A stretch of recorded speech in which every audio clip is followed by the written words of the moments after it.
Hello friends, get ready for legal dictation at the rate 100 word per minute.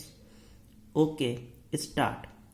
Shri Gupta, learned senior counsel for the petitioners, has advanced his submissions, firstly contending that the impugned order is in violation of the procedure prescribed under the 2006 Act, read with the rules and regulations framed thereunder, inasmuch as principles of natural justice statutorily incorporated in the said provisions have been clearly violated.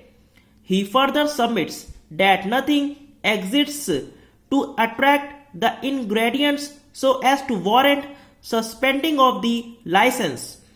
He then submits that even otherwise the petitioner has been adversely affected and his right to freedom of practicing a trade under Article 19(1)(g) of the Constitution of India also stands violated.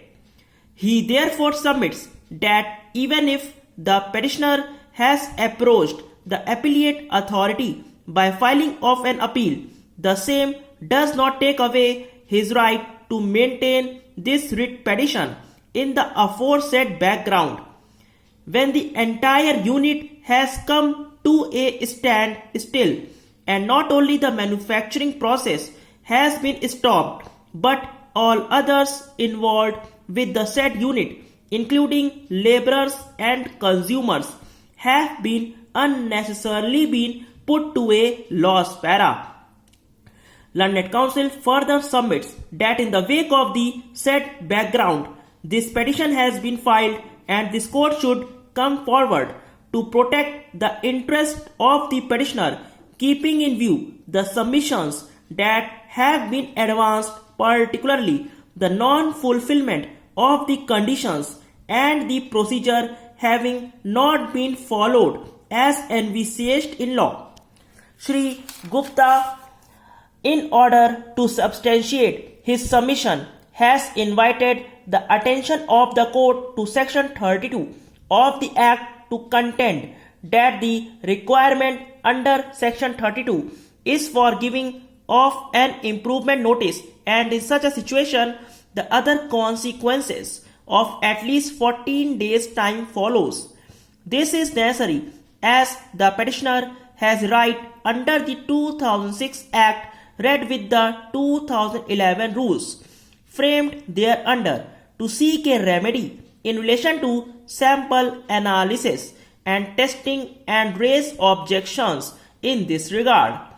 This having not been done and not having been established either by any recital contained in the impugned order in the order of withdrawal dated 7/5/2015, the procedure has admittedly been violated, and therefore even if an appeal is filed, the said orders deserves to be quashed para.